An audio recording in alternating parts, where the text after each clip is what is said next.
दौदवाशा शुचे नित्यं सर्वमङ्गलसंयुता पूजयेत् प्रातराशात् प्राक् गोविप्रांश्यमच्युतम्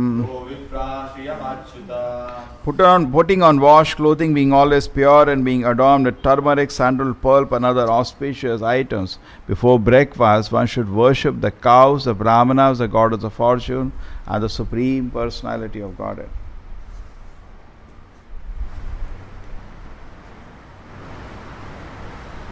So there are various items. What are the 7 mothers? First is your own mother. आपकी mummy पहले. गुरु पत्नी, ब्राह्मणी, राजपत्नी, अरे धेनु, काउ, हाँ, दाती, पृथ्वी और हाँ दाई, नर्स. हो गया 7 mothers. And cow is considered one of the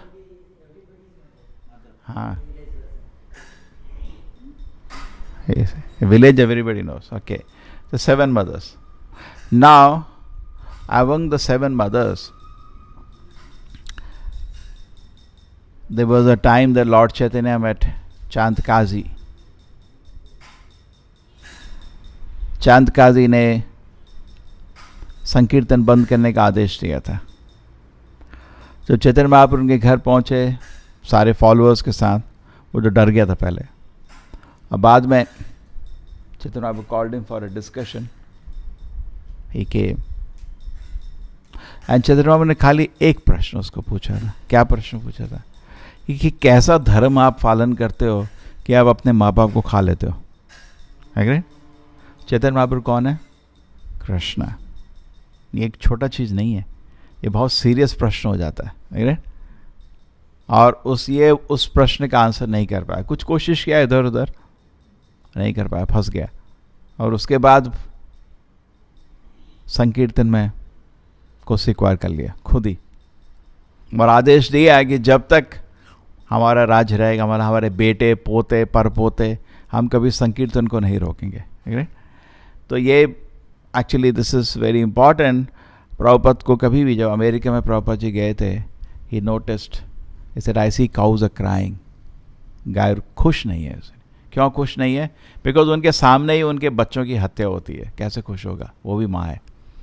ठीक है. So this civilisation is very very extraordinary. Very what course to take now? इसको रोकने के लिए प्रभुपाद जी ने, देखो, he did not make a जुलूस ऑन दिस. प्रभुपाद जी अब कैसे, देखो आचार्य का क्या होता है, स्ट्रैटेजी होता है. आप हमेशा इस चीज़ को समझने का, ऐसा नहीं है आचार्य इस चीज़ को नहीं रोकना चाहते. देखो कितना परपट है, कितना ज़ोर से बोला है, बहुत बारी बोला. आप बहुत परपट से पढ़ेंगे, प्रभुपाद जी बोलते क्या है ये सिविलाइजेशन? भाई अपनी माँ खाते हो तुम लोग, जानवर हो आप लोग के, सिविलाइजेशन है क्या? लेकिन इसको रोकने का फिर स्ट्रैटेजी बनाना पड़ता है. आप समझ रहे हैं? नॉर्मल लोग का क्या होता है, कूद पड़ो.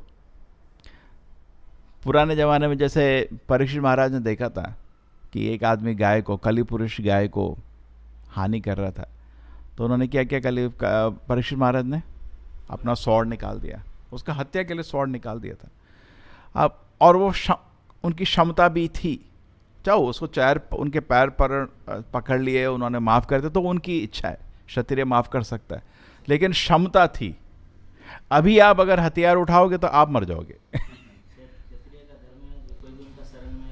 मक्षा करना, तो अपना क्षत्रिय की तरह. अभी क्या है कि अगर हम हथियार उठाएंगे तो हम मरेंगे. अभी हम तो, इसलिए क्या होता है, स्ट्रैटेजी बनाया जाता है. आप समझ रहे हैं? बुरा तो लगता है, ऐसा नहीं है, हमको हमारा खून नहीं खोलता कि ऐसे भाई क्यों गाय को, तो उसमें स्ट्रैटेजी बनाना पड़ता है. और दुनिया कैसे घूम रही है, जैसे चलती गंगा में कैसे घूम रही है, उसके हिसाब से जो जितना हो सकता था, प्रभुपाद जी ने कितने दुनिया भर में गौशाला बनाई खुद, करेक्ट? बनाई नहीं बनाई? आदेश दिया, जो भी बड़े मंदिर में गौशाला बना। एक मैंने प्रभाव से बहुत इंटरेस्टिंग सॉल्यूशन अमेरिका में दिया था, किसी की हिम्मत नहीं इसको फॉलो करने की। क्या बोला था? गाय का मांस खाना है हाँ खाना है, लेकिन उससे क्या फ़र्क पड़ता है कि गाय कैसे मरे? अगर गाय अपने आप ही नेचुरल डेथ हो गया, नेचुरल डेथ हो गई, गाय 20 साल रहता है गाय का मैक्सिमम, तो 20 साल में तो गाय मरी जाएगी, उसके बाद खा लो ना, उसको मार के उनको खाना चाहते हो। तो उन्होंने कहा था कि ऐसा करो, एक बड़ा वो बना दो, बड़ा गौशाला, लाखों गाय रखो उसमें, मर जाएगी एक दिन गाय तो मरेगी, चलो अब खाना है तो उसके बाद खा लो, उतना भयंकर पाप नहीं करो भाई उसको मारने का। एक सॉल्यूशन उन्होंने ये दिया था। वैसे ही गाय मरेगी ना, उसके मरने के बाद खा लो उसको। उसको हत्या करने का पाप में क्या है शास्त्र के अनुसार? जितने बाल गाय के शरीर में हो उतने जन्म उसको तड़पना पड़ेगा, करेक्ट? एटलीस्ट उतना महापाप से तो बचाओ, ठीक है? तो basically we have to strategise. एक स्ट्रैटेजी प्रभुपाद जी को पूछा था कि जब अमेरिका आए थे तो आपने जो पहला कदम अमेरिका में रखा था, आपके मन में क्या था? देखो ना, हम लोगों को ऐसी चीज़ पूछने का ज़रूरत नहीं है, बिकॉज हमारा मन अशुद्ध है, उसमें कभी कोई फोड़ने की चीज़ नहीं होती, सब अशुभ ही घूमता रहता है। लेकिन आचार्य के एक एक क्षण में जो मन में चीज़ है उसका मतलब होता है, ठीक है ना? तो प्रभुपाद जी से पूछा था, जब आप अमेरिका में पैर रखे थे, शिप में तो उन्होंने प्रार्थना करी थी गुरु से, सबको मालूम है वो प्रार्थना। जब मैंने कॉलेज में था जो पढ़ी थी, मैंने कहा ये तो शुद्ध भक्त है ना, इतनी सुंदर प्रार्थना है। एनीवे, तो उन्होंने बोला कि जब आप अमेरिका में पैर रखे थे, पहला पैर, आपके मन में क्या था उसमें? प्रभुपाद की क्या बताया होता है? मेरे मन में था इस कंट्री को टेक ओवर कर लो, इस कंट्री को ले लो। समझता था ना, एम्परर घुसता है ना, ये राज्य को पकड़ लो।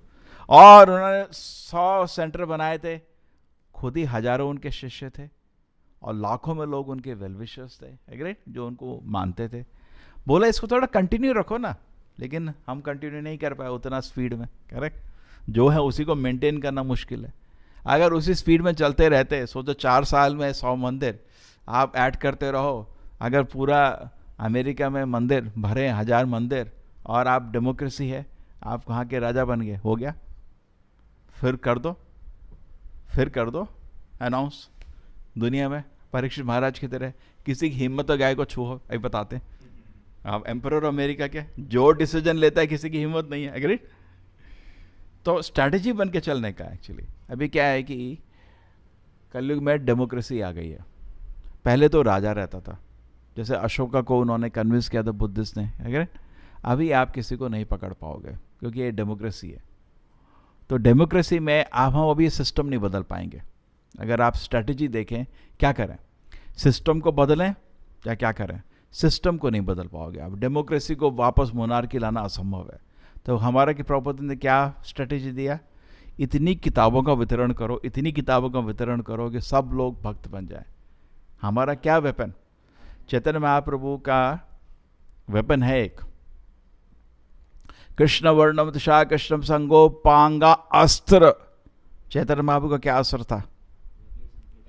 जग रहे संकीर्तन पाए यजंती सुमित था, लेकिन उसमें अस्त्र लिखा है ना। अस्त्र क्या था ये बताओ? कृष्ण वर्णम तुषा कृष्णम सांगो पांगा अस्त्र पाशतम। ये अस्त्र क्या था? हाँ, परम विजयते श्री कृष्ण। इसको नहीं भूलना चाहिए। हमारे पास इतना शक्तिशाली वेपन है, लेकिन वेपन की धार बढ़ती है जितना भक्ति होती है। जैसे आप जोर के बोलोगे अरे कृष्ण, उससे वेपन की धार नहीं बढ़ती। वेपन की धार बढ़ती है जितनी भक्ति होती है। हाँ, परम विजेता, ये रुकने नहीं वाला। और चैतन्य महाप्रभु का एक्चुअली ये भी सोचना चाहिए, प्रभुपाद जी बहुत अच्छा समझाते हैं। देखो क्या है कि चैतन्य महाप्रभु खुद क्षमता है हर आदमी को भक्त बनाने की। एक्चुअली हम लोगों की जरूरत नहीं है चैतन्य महाप्रभु को, करेक्ट? चैतन्य महाप्रभु को हम लोगों की जरूरत है क्या? हम पे डिपेंडेंट है क्या? जैसे युद्ध में अर्जुन की जरूरत नहीं थी कृष्णा को, एक पलक झपकते ही सब लोग खत्म हो सकते थे। अर्जुन को इंगेजमेंट मिली थी। तो ये जरूर सोचना चाहिए हमारे दिल में, हमको तो ऐसा समाज चाहिए जिसमें गोहत्या ना हो, जिसमें वैदिक संस्कृति को रिस्पेक्ट मिले। लेकिन उसके लिए चैतन्य बाबू को हमारी ज़रूरत नहीं है, खुद कर सकते हैं, एक क्षण में कर सकते हैं। नरसिंहदेव का रूप आ जाएगा, एक क्षण में सब खत्म हो जाएगा। लेकिन उन्होंने हमको क्या दिया है? अपना इंस्ट्रूमेंट बनाया, ठीक है ना? जैसे कृष्ण को अर्जुन की ज़रूरत नहीं थी, सिमिलरली भगवान राम को भी हनुमान की जरूरत नहीं थी, खुद कर सकते थे सब कुछ। वो एक सेवा दी है, तो हमको भी सेवा मिली है। और हमको क्या दिया तरीका? परम विजय तो श्री कृष्ण संकीर्तनम, है। इतना बड़ा हरिनाम संकीर्तन होना चाहिए कि पूरा एटमॉस्फेयर ही सोसाइटी का प्यूरिफाई हो जाए, ठीक है। और स्ट्रैटेजिकली हमको काम करना चाहिए। देखो, मिनिस्टर को मिलो, किसी को कन्विंस करो, अपना काम करते रहो, कोशिश करो हर तरह से। जैसे देखिए कितना उत्साह प्रभुपाद जी को था, कितने लेटर लिखे उन्होंने। भारत में थे, अवसर नहीं छोड़ा। नेहरू को लेटर लिखा, गांधी को लेटर लिखा, सरदार वल्लभ भाई पटेल को, जो जो इंपॉर्टेंट आदमी थे उनको लिखते गए चिट्ठी। अपनी तरह से एफर्ट नहीं रोकना चाहिए, एफर्ट होना चाहिए, राइट। ऐसा एफर्ट जिसमें काम आगे बढ़ता रहे, कोशिश करते रहना चाहिए। हो सकता है कोई सुन ले, तो उत्साह रहना चाहिए। Anyway, this should be understood. And Prabhupada says that in this society today, गाय को कितना गाय का वैल्यू है, उसमें दूध मिलता है, घी है, और उससे आप इतने सुंदर पकवान बना सकते हो। लेकिन लोग इतने राक्षसी हैं, उसको खाने की जगह गाय का खून पीना चाहते हैं। ये राक्षसी सिविलाइजेशन एक्चुअली। राक्षस को किसी का दर्द नहीं दिखता। जैसे हम इसको डिस्कस कर रहे थे ना कि राक्षस मूवी में कोई राक्षस का कैसे पिक्चर करते हैं, किसी का उंगली कट रहा है, किसी का हाथ कट रहा है और हंस रहा है, काटो। कंस को राक्षस क्यों बोलते हैं? उसने इतने बच्चे मारे और उसको कोई दर्द ही नहीं हो रहा। हाँ, मेरे को जीना है, मारो। तो सिमिलरली लोग भी कंस और राक्षस ही हैं। उनको इस चीज़ का कोई फिक्र नहीं कि कितने जानवरों की हत्या हो रही है, उनके जीवन के लिए कोई फिक्र नहीं। मेरे को थोड़ा प्रोटीन मिलेगा। अपने मूर्ख वो भी बनाए हुए लॉजिक और अंडरस्टैंडिंग। इट्स वेरी बहुत अनफॉर्चुनेट है। So this is one part of the civilisation. And then proper said many time, yes, क्या सिविलाइजेशन है, ठीक है, this is not correct.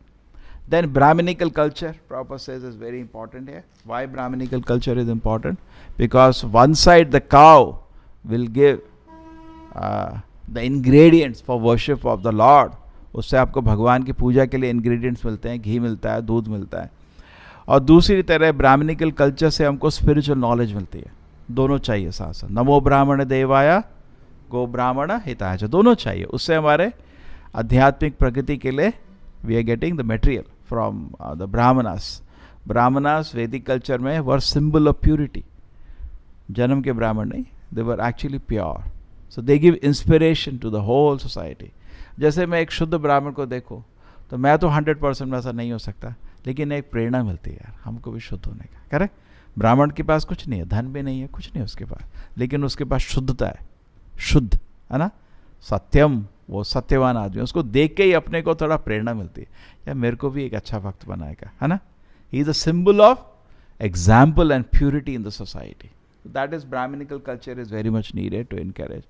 But Prabhupada कुछ टाइम बोलते हैं, कृपा से बोलते हैं, हमारे मुंह में सब कुछ तो इतना अच्छा है, सो प्योर, इतना प्योर कॉन्शियसनेस है, इतना प्योर कीर्तन है, इतना प्योर नॉलेज है, लेकिन ये राक्षसी गवर्नमेंट सपोर्ट नहीं करता। He says, इतने प्योर भक्त हैं, he keeps saying, but then he said, this Rakshasa government is not supporting, they should encourage this. Actually, government के पास जो भी धन होता है, पहले तो इसी चीज़ के लिए होता था ना। आपके जितने ही बड़े बड़े मंदिर बने, पुरी का मंदिर या तिरुपति का मंदिर, किसने बनाया? गवर्नमेंट ने बनाया। गवर्नमेंट टोटल सपोर्ट देता था पहले। But proper says what to do, there is no support from the government. Correct? Government नहीं सपोर्ट करने वाली है आपको। आप बोले यहाँ पे एक मंदिर बनाना चाहते हैं, गीता का प्रचार करेंगे, अपना गाय और ब्राह्मण की सेवा करेंगे, गवर्नमेंट एक रुपया नहीं देगी आपको। क्या बकवास है सब चीज़, पुराने ज़मानों की चीज़। अभी आते हो, कहो किस ज़माने में हो तुम, साइंस नहीं पढ़ते क्या, ऐसे हमको पूछेंगे लोग। सो देयरफॉर हमको पब्लिक के पास जाना पड़ता है। पहले ज़रूरत नहीं पड़ती थी, राजा से ही बहुत बड़ी दक्षिणा आती थी हर चीज़ों के लिए। कह रहे अभी सिचुएशन थोड़ा टफ है, तो Prabhupada has given the way, we have to proceed. So this was one part. Other parts are cleanliness, जिससे है cleanliness, खाने के बाद मुंह और हाथ धोने का। आजकल कोई नहीं धोता। देखा होटल में खाना खाते हैं टिश्यू पेपर में पे। अरे अंदर तो सब सड़ा है ना, धो। क्या सिविलाइजेशन है, गंदा। हाथ धो। हाँ, बहुत।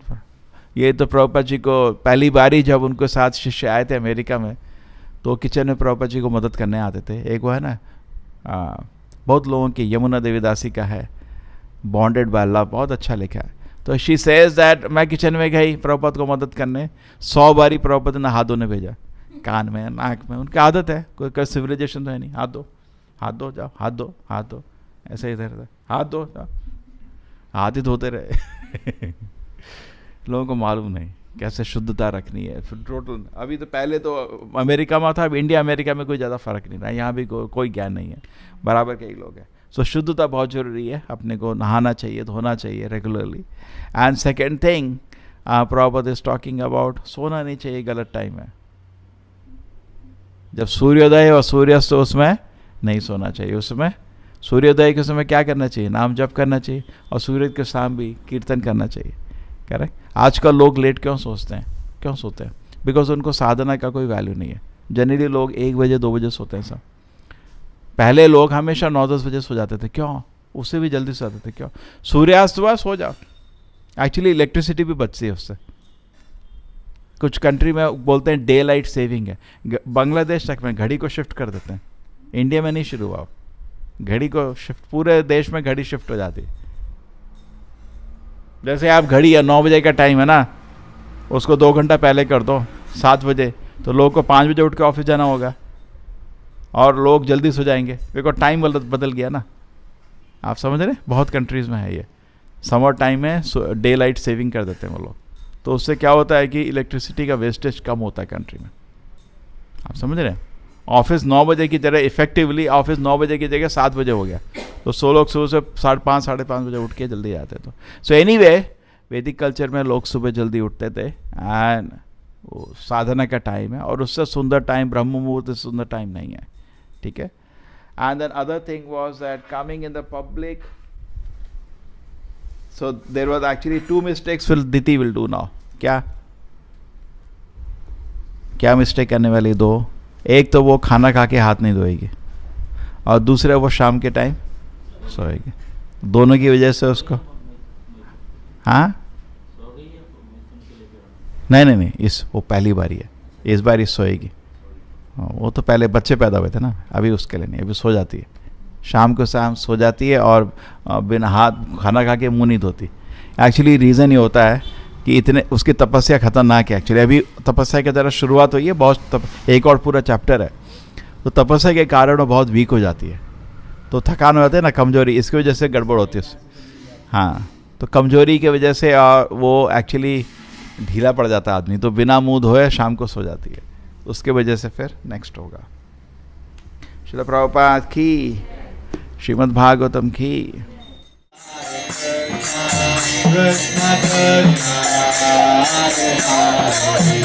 हरे Ram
Hare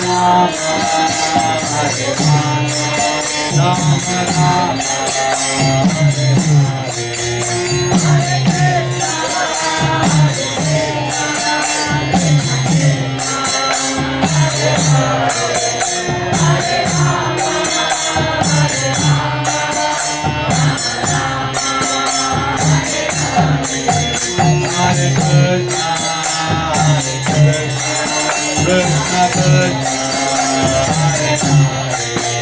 Hare Rama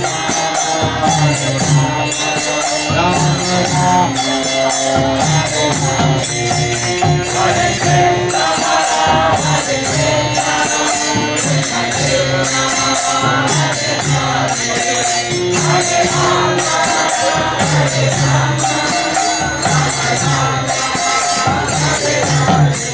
Krishna